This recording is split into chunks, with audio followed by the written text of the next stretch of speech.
Hi, I'm your host Vasco Duarte. Welcome to the Scrum Master Toolbox podcast, where we share tips and tricks from Scrum Masters around the world. Every day, we bring you inspiring answers to important questions that all Scrum Masters face day after day. Hello everybody, welcome to our Success Thursday this week with Sónia 1. Hey Sónia, welcome back. Hey Vasco, thank you for the invitation again. Absolutely. So we'll dive into success in a minute, where we discuss what success means for us as Scrum Masters. But before we go there, do share with us, what's your favorite retrospective format and why? I have lots of favorite, I would say, but because we know we have to prioritize and say one, I would say the 4Ls.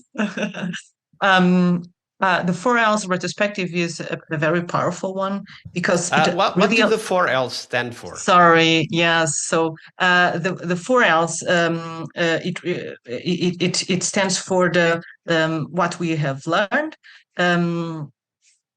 what we have lacked, what we liked, and what we longed for.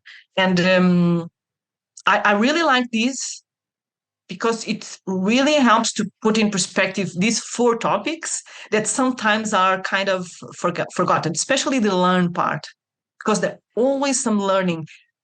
Could be a painful one or it could be a pleasant one, but there's always that. And I really like these 4Ls because usually most of the times on the retrospectives, we are kind of binary. What went wrong, what went well. Or sometimes the 3, like start, stop, and continue, right? And the 4Ls are actually more. It helps the teams to put in another more perspective how the sprint gone and spreading around these 4 topics.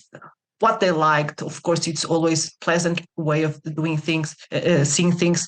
The lacked part is always the unpleasant part, but then the longed for and learned actually help the team to understand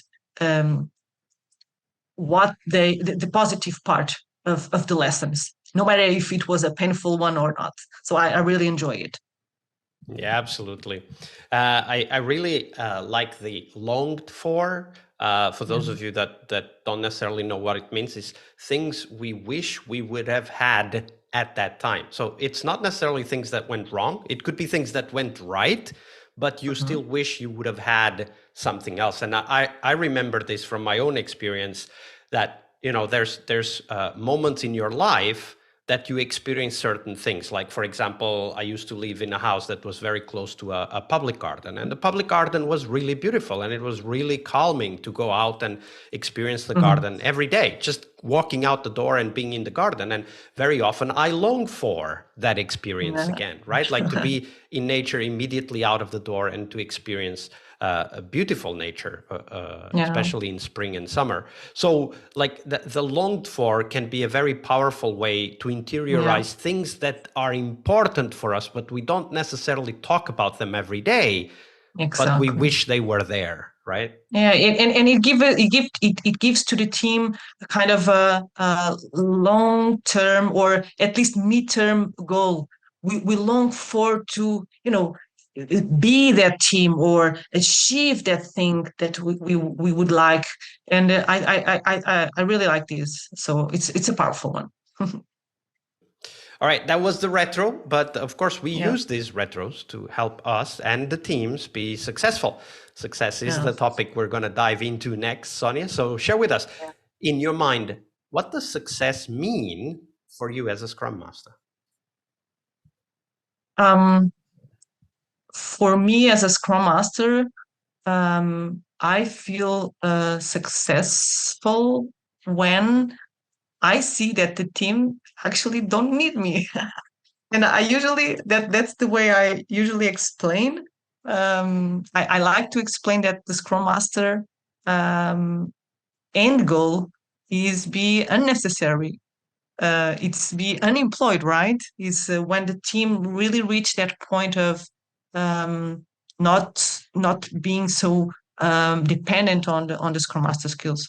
Of course, the Scrum Master will always be there as an important part of an accountability of the team. But that's how I feel that I'm doing a good job as a Scrum Master when I feel that the team is able to unblock their issues. They are successfully meeting the sprint goal. They are able to connect with each other without a Scrum Master needing to say, "Hey, go and talk with that guy or that girl." So that's how I feel that the Scrum Master is doing. It's kind of a parenting, right? You feel a successful parent when you see your children start walking, start talking, doing things by their own, right? And you say, "Hey, I'm doing a great job. They are able to do things by themselves." I feel the same as a Scrum Master. Usually, sorry, at the start, especially when we are starting and ramping up a team, Scrum Master is more a teacher. So the stance of the Scrum Master, the teach and mentor stance is the most important one, so that the team learns how to do Scrum, how to work in using the Scrum framework, how to successfully deliver their sprint goals, etc. And as time goes by, the Scrum Master don't need so much to teach if we are doing a good job, and became more a mentor and a coach. And that evolution as a Scrum Master, for me, it's how I feel I'm doing a good job here, is that I don't need to teach so much anymore, and I'm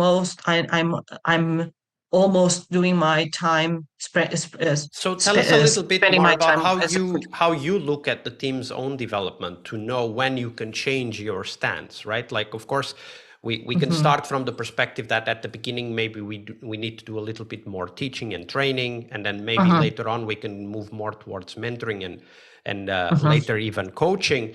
But how do mhm, you know, Sonia? How do you keep track of what's going on? What signs do you look at in order to tell yourself, now it's time to change my stance? mhm. Um, this is something that it's kind of empiric, right? It's something that we recognize through the behavior of the team itself, right? We understand that there's always someone in a team. There's always someone that is there's it's a team member that has more autonomy, for example, and likes to, for example, facilitate the daily. Or when we see that the daily it's facilitated by everybody.